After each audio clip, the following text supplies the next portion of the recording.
Welcome to MP news. Rayavaram మండల అడ్డురోడ్డులో YCP విస్తృత స్థాయి సమావేశం ముఖ్య అతిథులుగా మాజీ మంత్రి Gudivada Amarnath, Payakaraopeta in-charge Kambala Jogulu, Anakapalli parliament in-charge Boddeda Prasad, parliament పరిశీలకురాలు శోభ హైమావతి, యలమంచిలి సమన్వయకర్త కరణ ధర్మశ్రీ, ఎమ్మెల్సీడీ వి సూర్యనారాయణ రాజు, మాజీ రాష్ట్ర Kapu corporation director Vesam Ramakrishna, YCP digital book ను ప్రారంభించిన మాజీ మంత్రి గుడివాడ గురునాథ్. ధర్మశ్రీ కామెంట్స్: రాయవరం అంటే వైసీపీకి రాయల్ లాంటిది. ఎవరో ముగ్గురు పార్టీ నుండి వీడిన మాత్రాన పార్టీకి నష్టం లేదు. ప్రతి కార్యకర్తకు అన్యాయం జరిగినా జిల్లా వైసీపీ అంతా అండగా ఉంటుంది. డిజిటల్ బుక్ వలన ప్రతి కార్యకర్తకు బలం. అనకాపల్లి పార్లమెంట్లో పాయకరావుపేట నియోజకవర్గం మొదటి స్థానంలో ఉంటుంది. అమర్నాథ్ కామెంట్స్: నా వల్ల పార్టీ నిలబడింది అనుకుంటే పొరపాటు. పార్టీ వలన మనందరికీ గుర్తింపు.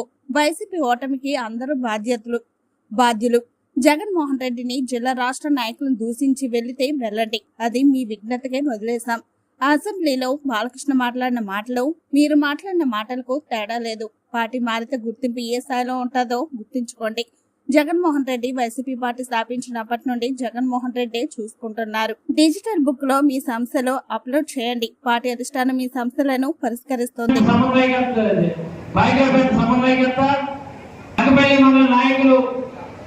పెద్దలు గాని రామకృష్ణ గాని పాయకరావుపేట నాయకులు పెద్దలు చిక్కారామారావు గాని మిగిలినటువంటి ముఖ్య నాయకులు బాబురావు గాని పెద్దలు గాని కోటవరం మండలం నుంచి విచ్చేసినటువంటి సూర్యబాబురాజు మిగిలినటువంటి ఆ మండలంలో ఉన్నటువంటి పెద్దలు గాని ఒక ప్రత్యేకించి రాయవరం మండలంలో మండల పార్టీ సమావేశానికి విచ్చేసినటువంటి ప్రతి ఒక్కరు కూడా పేరు పేరు నా హృదయపూర్వక నమస్కారాలు ఈ సందర్భంగా తెలియజేస్తూ, దీనికి మూలం దీనికి బలం ఎవరన్నా కాదన్నా సరే వరంగా ఎప్పుడు కూడా గుర్తింపున్నటువంటి ఏకైక మండలం రాయవరం.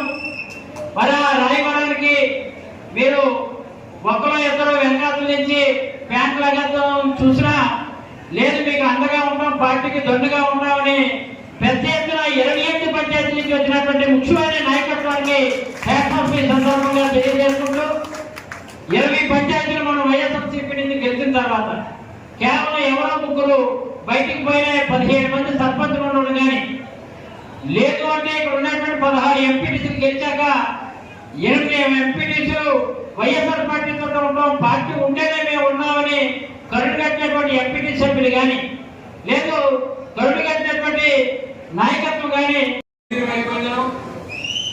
లేదా పార్టీ లేదని అనుకుంటే అమాయకత్వం.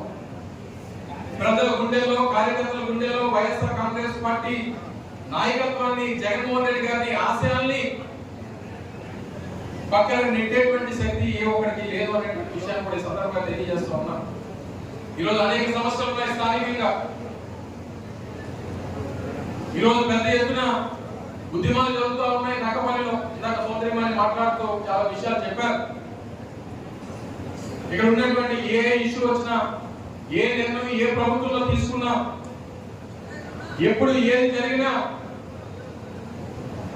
ప్రజల తాలూకా ఆకాంక్షల మేరకే వైఎస్ఆర్ కాంగ్రెస్ పార్టీ నడుచుకుంటారు తప్ప గతంలో ఒక నిర్ణయం తీసుకున్నాం కాబట్టి అది ప్రజల మీద ఉద్దేశించినటువంటి బాధ్యత వైఎస్ఆర్ కాంగ్రెస్ పార్టీ తీసుకోదు. ప్రజల తాలూకా అభిష్టం మేరకు వాళ్ళు ఏం కోరుకుంటే ఆ కోరిక మేరకు వైఎస్ఆర్ కాంగ్రెస్ పార్టీ నాయకత్వం వాళ్ళకి తోడుగా నిలబడుతుందనేటువంటి విషయం కూడా తెలియజేస్తూ ఉన్నాం.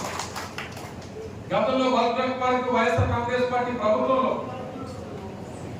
కాకినాడ ప్రాంతంలో ఏర్పాటు చేయాలని చెప్పి ఆ నిర్ణయం తీసుకున్నప్పుడు ఇదే తెలుగుదేశం పార్టీకి చెందినటువంటి నాయకులు ఆ రోజు మండలిలో ప్రతిపక్ష నాయకుడిగా ఉన్నటువంటి యనమల రామకృష్ణ లేఖ రాశారు. మాకు ఉద్యోగాలు వద్దు, మాకు ఈ పరిశ్రమలు వద్దు, మాకు ఏమీ అవసరం లేదు, మాకు క్యాన్సిల్ చేసేది. ఆ రోజు అక్కడ ఉన్నటువంటి కొన్ని రాజకీయ పరిస్థితులు, కొన్ని ఇష్యూస్ వల్ల నక్కపల్లిలో అప్పటికే 4,000 ఎకరాలు 4,500 అప్పటికే, ఎందుకంటే సంబంధించినటువంటి శాఖ మంత్రిగా పనిచేశారు కాబట్టి అప్పటికే 4,500 ఎకరాలు నక్కపల్లి మండలంలో అప్పటికే సేకరించి ఉన్నాం. తప్పకుండా ఇక్కడ పరిశ్రమల ఏర్పాటు కోసం ఇక్కడ అవకాశం బాగుంటుంది. ఒక నేషనల్ హైవే ఉంటుంది, పోర్టుకి దగ్గరగా ఉంటాయి. ఇక్కడ కూడా కొత్తగా పరిశ్రమలు ఏర్పాటు చేస్తే బాగుంటుంది అనేటువంటి ఉద్దేశంతో ఆ రోజు జగన్మోహన్ రెడ్డి గారు ముఖ్యమంత్రిగా, నేను మంత్రిగా ఒక టాయ్ పార్క్ 1000 ఎకరాల్లో టాయ్ పార్క్ పెట్టాలని చెప్పి ఆ రోజు ఒక ఆలోచన చేశాం. దానివల్ల దాదాపు 1,00,000 మందికి మహిళలకి, స్థానిక మహిళలకి ఆ రోజు రాజశేఖర రెడ్డి గారి దయ వల్ల బ్రాండింగ్స్ లో ఈ రోజు దాదాపు 25,000 మంది మహిళలు పనిచేస్తా ఉన్నారు.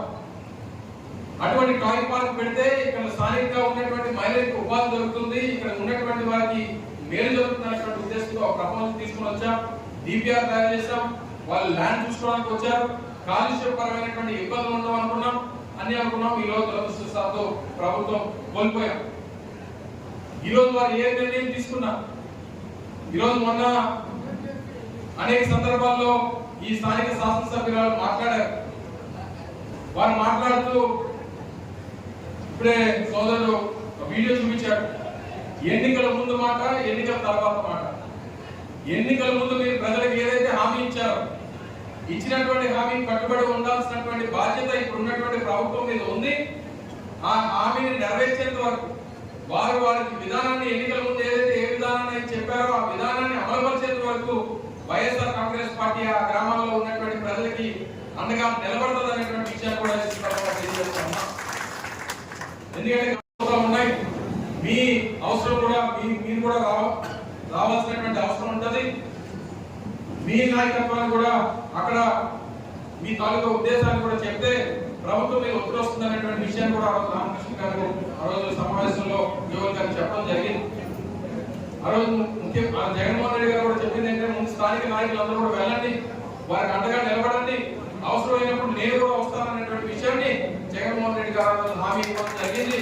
ఒక ఉద్యమం ఉధృతమై ప్రభుత్వం దిగకపోతే అవసరమైతే ఈ ఉద్యమానికి జగన్మోహన్ రెడ్డి గారు కూడా ముందుకు పెట్టి ప్రజలకు అండగా నిలబడేటువంటి కార్యక్రమం కూడా వైఎస్ఆర్ కాంగ్రెస్ పార్టీ చేస్తున్నటువంటి హామీ ఈ సందర్భంగా మీ అందరికీ తెలియజేస్తూ ఉన్నాం. ఏదన్నా ప్రజాభీష్టం మేరకు ప్రజలకు ఇబ్బంది లేకుండా, ప్రజలకు ఏది అవసరం అనుకుంటే అది ప్రజలకు ఉపాధి కలిగించేటువంటి విధంగా, ప్రజలకు ఆరోగ్యానికి ఇబ్బంది లేకుండా, ప్రజలకి ఇక్కడ ఉన్నటువంటి భావితరానికి భవిష్యత్తుకి బాగుండేటువంటి విధంగా ఏ నిర్ణయం అన్నా ఈ రోజు ఈ ప్రభుత్వానికి ప్రతిపక్షాలు కానీ ప్రజలు కానీ సహకరిస్తారు తప్ప మేము వారి లెక్క చేయం. మేము నచ్చినట్టు చేసుకుంటాం.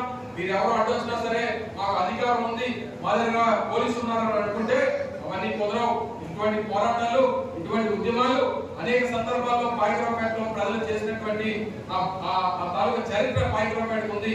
తప్పకుండా దానికి అండగా నిలబడేటువంటి బాధ్యత వైఎస్ఆర్ కాంగ్రెస్ పార్టీ తీసుకుంటారనేటువంటి విషయాన్ని ఈ సందర్భంగా తెలియజేసుకుంటూ, ఇప్పుడే డిజిటల్ బుక్ గురించి కూడా చెప్పారు. అది కూడా ఈ సందర్భంగా మీ అందరి సమక్షంలో లాంచ్ చేస్తాం. ఎవరికి ఏ సమస్య వచ్చినా, గతంలో ఈ 15 మాసాలుగా ఎవరు ఏ ఇబ్బందిలో పడినా వారికి ఉన్నటువంటి సమస్యని పార్టీ దృష్టికి తీసుకొచ్చేటువంటి దాన్ని సద్వినియోగం చేసుకోండి, దానిలో అప్లోడ్ చేయండి. రేపు మళ్ళీ మనం అధికారంలోకి వచ్చిన తర్వాత ఆ సమస్యను పరిష్కరించేటువంటి బాధ్యత వైఎస్ఆర్ కాంగ్రెస్ పార్టీ నాయకత్వం తీసుకుంటుందనేటువంటి విషయాన్ని మరోసారి మీ అందరికీ తెలియజేసుకుంటూ, మరి ఈ రోజు ఈ కార్యక్రమాన్ని ఏర్పాటు చేసి దాదాపు 10 గంటల నుంచి మీరందరూ కూడా ఇచ్చేసి ఈ సమావేశం చాలా గొప్ప విషయం. ఎందుకంటే మీ అందరికీ తెలుసు, ఈ మధ్యలో గత 2-3 నెలలుగా మనం రాయలసీమలో ఏం జరుగుతుందో ఏం జరిగిందో మీ అందరికీ తెలుసు.